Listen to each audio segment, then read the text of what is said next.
Um, First of all, thank you for coming on the podcast. Welcome to Putting the World to Fights. Thank you for being here. Obviously, you got the event this weekend coming up. Yeah, how's preparations going? You ready for that?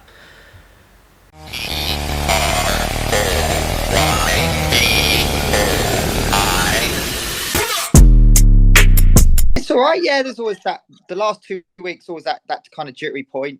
That you end up having to move a couple around on the card for various reasons and injuries and flappy arse syndrome and all that kind of stuff. So it's always this kind of stage. When we get to about 48 hours out, we're kind of okay. But yeah, in terms of prep, really excited about the card. I think that's shown as well. The last couple of events for us haven't sold out, which has been unusual. After COVID, we had a couple of events sold out, was brilliant.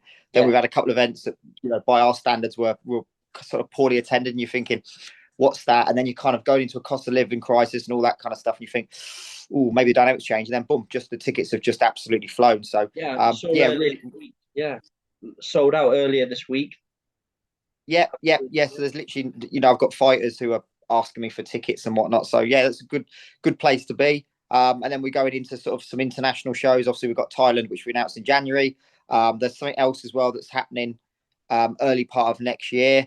So it's just an exciting time for sort of BKB fighters. Now we're kind of out of COVID. It's comparing us to America. Obviously, America was different state by state. The laws you could put on shows. We put on 2 shows. And as you know, over here, no one put on shows. Eddie Hearn had shows in his garden, and that was about it. No one else had any shows. So it was an absolute nightmare to even get 2 shows on. So it's kind of put a bit of a pause on sort of our progress, really.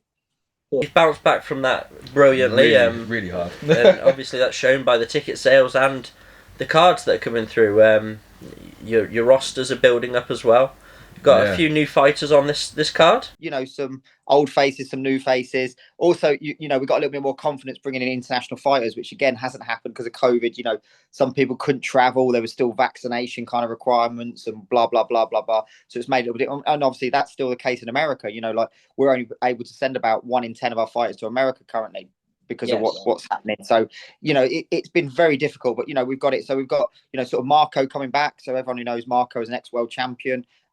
Really good career. He's fighting straight back in for a world title against Chad Kelly, who, many felt that won his last fight against Anthony Holmes to the point of, sort of Anthony didn't fancy the rematch and sort of disappeared. So Marco's straight in for that to prove what sort of he's about. So that's going to be a great fight. Obviously we've got Bradley Scott, ex-UFC fighter. Coming in, to see what he does. It's always interesting when people transition from sort of high level combat sports into sort of bare knuckle, and some transition really well, some not so well. So you just you're never kind of sure about that. It's just a good amount of balance of sort of new people and sort of established sort of guys. We're just kind of forward fighters at the minute. So obviously we had Scott fighting in America last week. We've just got someone on the BYB card fighting out in Carolina on December the 9th, so the week after our card. Brilliant. So we've got Thailand in January as well. And again, just because the cost basing, we've got a lot of sort of local fighters. But the great thing about Thailand is there's so many fighters who are there training and whatnot anyway. So we've actually got a few really good combat name sort of guys. Daniel Podmore's opponent has had a really good MMA and glove boxing career. He's got a really, really tough fight out in Thailand. Obviously Barry Jones, we sort of know about Barry. That's one I would expect Barry to win, but he's still got to do his job. But yeah, it's just exciting times for our guys. Got opportunities. Guys flying all around the world. So it's great to see, really.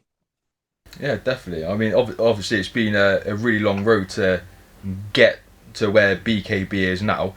I mean, what gave you the idea? What kind of made you want to go into the bare knuckle scene? What kind of started it all off? Didn't really want to go into it, so I kind of went as a sort of a fan when it was pub fighters. No disrespect, it was the sort of level of you're probably seeing sort of King of the Streets, that kind of thing. It was just sort of a pub, unorganized, bit of a mess, and just kind of fell into it. Really, it wasn't really kind of like some big plan at that stage to sort of do it, and then we just kind of run with it. And a lot of people don't perhaps put a bit enough respect on our name. We invented the sport. There was no, there was backyard boxing. There was this kind of stuff. There was that. The first professional company was us by an absolute country mile. Everyone else has been looking at what we're doing, adjusted the rule set a little bit. Commissions were looking at it. And the fact is that the United States, the first commission in Wyoming was in touch with us and the O2 and stuff before they had it over there. So yeah, we were the trailblazers, like most of the things in the world that the Brits invent. You know what I mean? It's just making sure that we capitalise on our inventions is the hardest thing. So I think we're in a good place now to sort of really kick on to what we want to achieve. But yeah, we're just kind of back to the main point. Myself and Joe just kind of fell into it, and then you just get a bug, you get a passion, you're thinking something's here, and it just kind of really sort of snowballed really quickly. So the first sort of few years, we went from first event in sort of a barn in Wales with 150 people there to sort of the O2 was sort of a span period of about 3 to 4 years, which was really incredible, really. Then we've had sort of 2 years on pause because of COVID and whatnot, and now it's just basically picking that momentum up, and that's kind of where we are, really. And obviously you've got links with the BYB as well. You're working closely with them. Is that helping expand your audience and your grow, really? Helping you grow as well? I think it benefits both companies. It's more really for the boys, like a talent exchange where boys can get opportunities because, fighters go into the game and they want to, people over here want to fight in America. Americans want to fight in Europe, that kind of stuff. So it works really well. Mike, Joe, myself, Mel, we've not got any official contract. There's nothing. It's just been a sort of old-fashioned guys that just stand by their bond. So, they look to send a fighter here. We look to send a fighter there. Obviously, we hosted their show for them. They're going to do the same for us at some point in the future as well.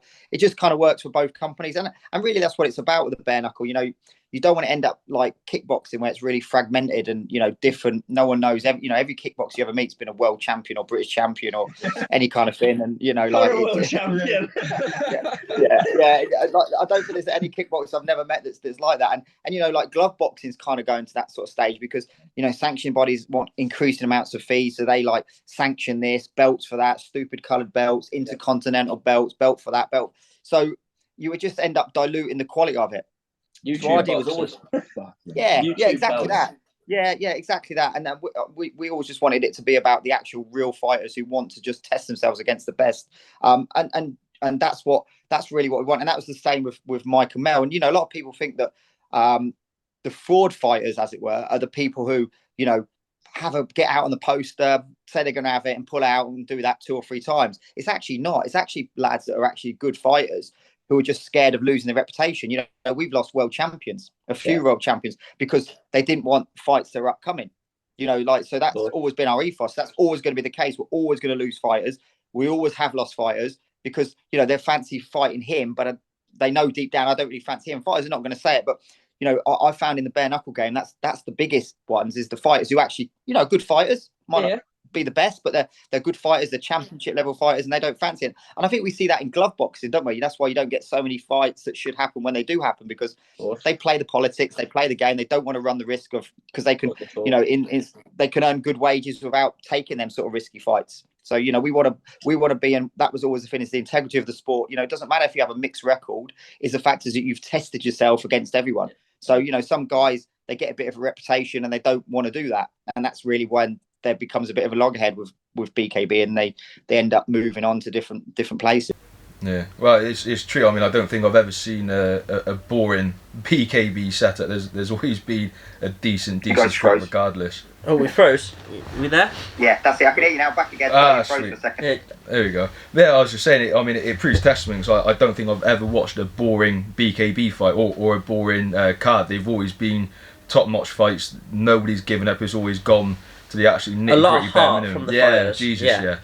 They just don't care. I appreciate that. So we have all levels of fighters. I'm not saying all our guys are all super this. We've got some guys that are, pretty basic, but they're matched against pretty basic kind of guys, and that's really what we're about. So, if you come to a bare knuckle event for us, you're not there just for the main event, like in traditional combat sports, like other people. You're there because, fight one can be better than the main event. So you're there to enjoy the whole card, and you're not sure what to expect. And this one, and who's going to win that, and that's kind of what we want. We can have every sort of level, obviously of a professional kind of standard, but we've got most levels covered of guys that can just have a fair fight, really. And we've seen that speaking to a few of the people that you've set us up with for interviews. You guys froze again there. Yeah, if you can hear me. I can hear you. Are you? I think you've frozen. Are you there? Yeah, there we go. There we are. Yeah, I can hear you now. Yeah. So you froze again there. Yeah, sorry. Yeah, and speaking to some of the people you've set us up with for interviews, some of the fighters, they all show real heart. They all want this. They all are looking forward to the fights, which you don't always see. You see a lot of animosity normally within the boxers and fighters getting ready for fights. A lot of shit talking. But all of these boys are excited. They're showing respect for their fighters that they're fighting. And they're showing heart. I mean, from the people that are debuting, like Smudge, or the people that have been doing it a while, like James. You know, there's a lot of heart between them, and there's a lot of respect. It's awesome to see. Yeah. If you just put on good fights, people are there to see the fights. You don't need all that fake beef kind of thing. You know, listen, if the guys don't like each other, they're going to ultimately at some point they're going to try and punch each other's head in. So you know, I don't expect you to be kind of best friends, but me personally, I don't think we really need too much of that. I think people just can come and get that sort of a bit of honesty with it there. You know that it's going to be a good fight, and that's kind of what we want to be. Like I said, if they want to have pushing and shoving matches, slagging off matches, this kind of thing, that's down to them. It's never really our kind of thing. We always feel a little bit with it, you know. But if they do, they do. But I'm quite happy for them all to just be friends beforehand, go and have a punch up, and be friends after. That's kind of the best way, really. Yeah. That sort of leads on to one of the questions I was actually going to ask you. Obviously, you've stated in a few interviews before we've watched back on that you're trying to pull away from the whole stigma around the bare knuckle boxing of it being a traveller's sport, or you know, there's sort of a stigma around it, isn't it? There. Yeah. And when you come against controversy, such as Eric spitting at fans, I mean, I'm a good friend of Eric's. I'm gutted I couldn't make it to the christening last week. He said he was going to introduce us at the time, but does that affect? Well, how do you feel about that, really? I mean, does that damage the reputation you're changing, or does it help solidify the fans you've got? We've had some people in bare knuckle get their little knickers in a twist about a few words on social media. We've got to put it in perspective here. You know, we have Mike Tyson threatening to eat Lennox Lewis's kids, and you know, all kind of comments and stuff. And I think some people, because they're kind of not used to it, get a little bit precious about it. Listen, it's not for me, and I think I'd rather be slapped than be spat at, in truth. And you know, Eric was told in no uncertain terms, if anything like that happens again, then that would be him done. You know, I personally don't like it, and like I said, I don't really want to create beef. Eric's the kind of exception like that, but as you know, Eric in the real world is actually a nice guy. He is a lovely guy, top bloke. Yeah, one of the few guys that I'd probably end up staying in touch with afterwards. You know, he's been exceptionally loyal. He's always give a good performance, done his best on the day, sold his fight, and done what he needs to do, really, to stay in. So yeah, that's not forgotten. But yeah, in terms of some of the stuff, has he gone outside of the boundary of what I would call decent behaviour? Absolutely. You know, 2 or 3 times. We've had to pull him back. But in terms of words on the internet, like I said, I think for such a man's sport, there's a lot of bitches in it, really, with stuff like that. You know, like water for ducks back. If you could see my inbox at the time, you know, the amount of like death threats, stupid stuff I get. You just have to just laugh it off. But yeah, I think sometimes they're a little bit like precious and sort of mentally weak with some of that kind of stuff. Now, I see you've. I see there was an interview with John D.P. Shaw. Yeah. Is he going to be fighting Eric? That was the plan for next time. So that might change because a circumstance. It's not. I wouldn't put it out on here yet. But circumstances might change for that in terms of what's moving forward with Eric. So we might be towards the end of the road with Eric, as it were. So that might not happen. But listen, the idea of signing John Shaw was, you know, a fight that everyone wants to see. You know, particularly in that sort of Worcester area, I think people wanted to see it. So we will try our best to Tell me about it. Yeah, exactly. He was not a liked character, John, and neither was Eric. Both from different sides, so it's kind of a split in Worcester on who you'd support. Obviously, I'd be on the Eric side. I've had words with John before. We're not exactly buddy, but you know, like we said, we're happily facilitate if there's a fight. It makes sense. It's a good fight. I've seen John box a couple of times on unlicensed shows. He's a good boxer. He is. Is he a good bare knuckle boxer? We don't know. We know where Eric is with bare knuckle boxing. So, but it would be an interesting one. So, look, hopefully that can still happen, but I don't know that the circumstances surround it. We've had some bits and pieces with other stuff that's been going on. We've had a bit of police coming at us with some stuff, not in regards to our organisation, in regards to people fighting on other organisations and stuff, that's made it very difficult for us to be. Yeah, no, we can understand that. Yeah, we that's get that. Yeah.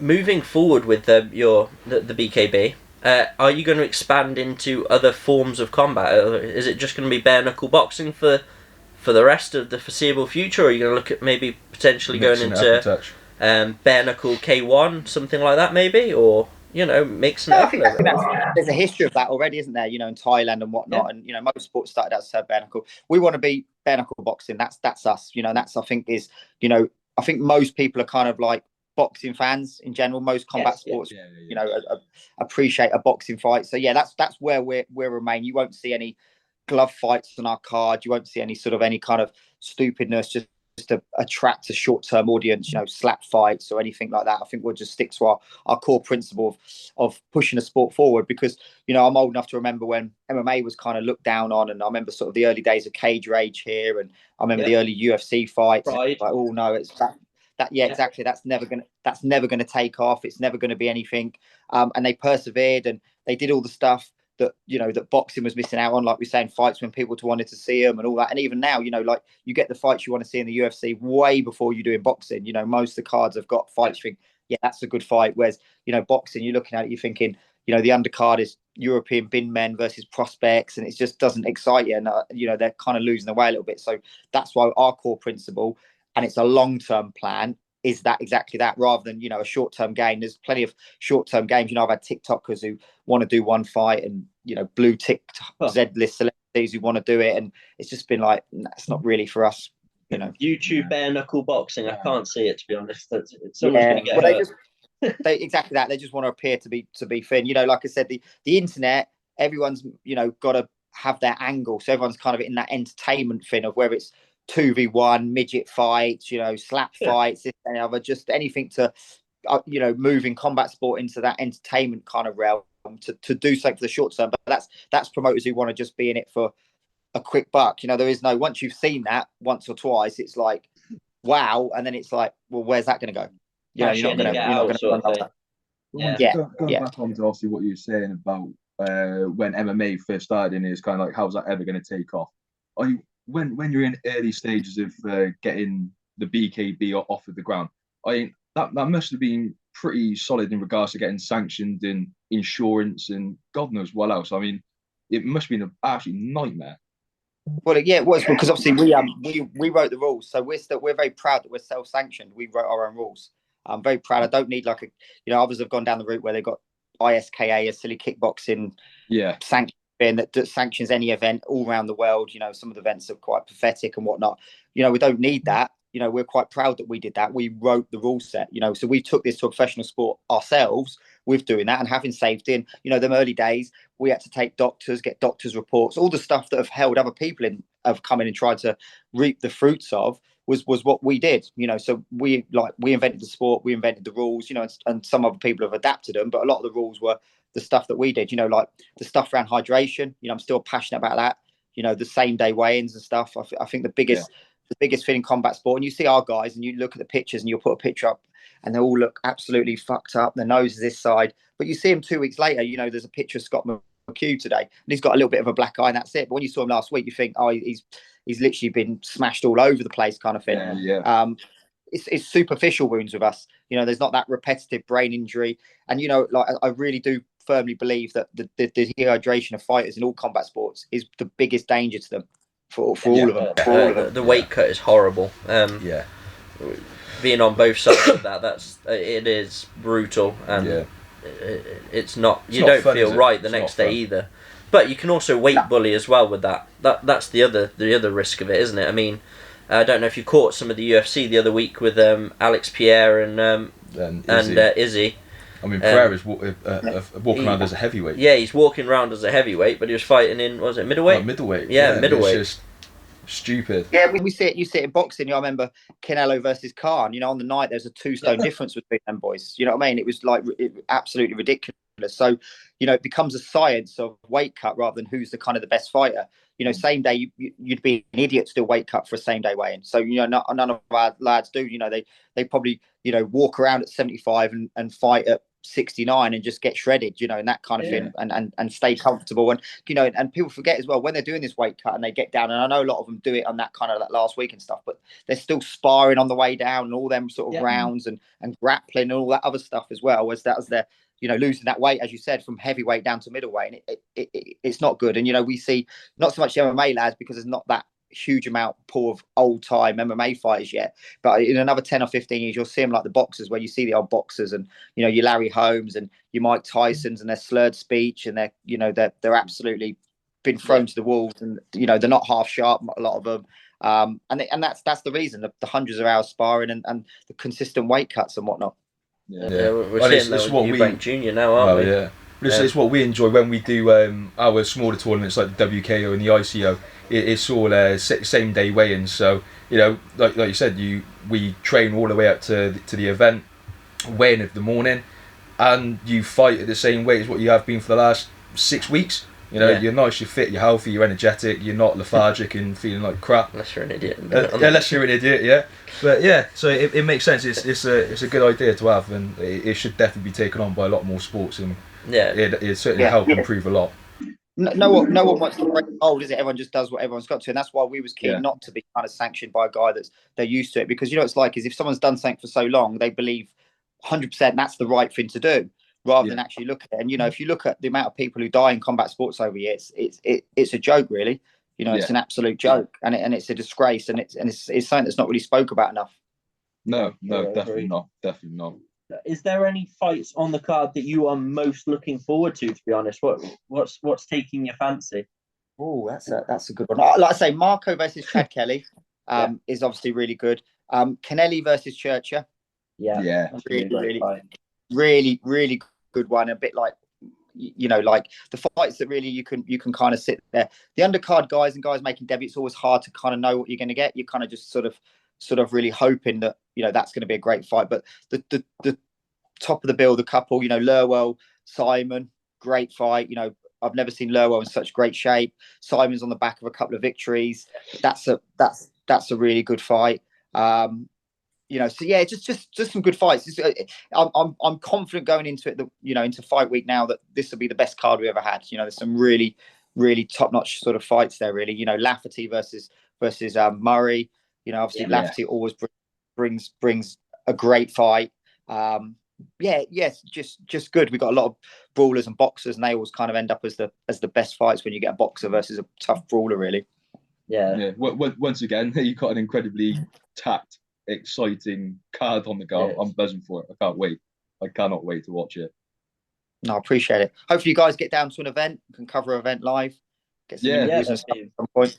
We'd love to. Really up for that, 100%. Do you do interviews with the fighters after the fights, or is that?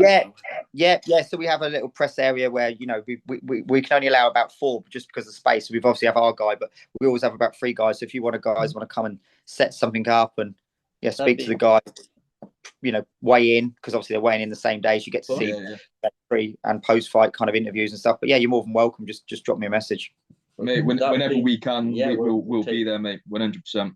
Yeah, perfect. Whenever you're free, so definitely be amazing. And then if you want a couple of more guys for this week, obviously, you know, everyone's in sort of fight zone now, getting a bit excited. I'll hook you up with a couple of the guys as well, just to sort of chat to this week, because this week and next week's always the great ones, isn't it? You got everyone. Well, we've seen this week with our interview with Smudge. We've gone from 50 to 100 views. We've just hit 400 or 300 today on the first time for a long time. So obviously we're small growing, but of course, we're getting the momentum, and I think it's as the fight's coming up, obviously. If you send it to me, I'll make sure we give it a share as well. We try and encourage people that are helping out the fighters and helping the sport out, because it helps them get sponsors and a bits of coverage, and if it helps you build a bit of a platform, then that's good for everyone, isn't it? It works for us and you, so we really appreciate it. Really do. Brilliant. Well, won't keep you any longer, obviously, with the Spain game on. I was going to say second half. I'm just in time for second half, I reckon, isn't it? That's ledge. Won't keep you any longer. Thank you very much for everything you've done for us so far. Yeah, we really appreciate it. And going forward, and hopefully we'll meet you in person soon. Yeah, definitely. Like I say, anytime if you want to come Saturday, just drop me a message or whatever.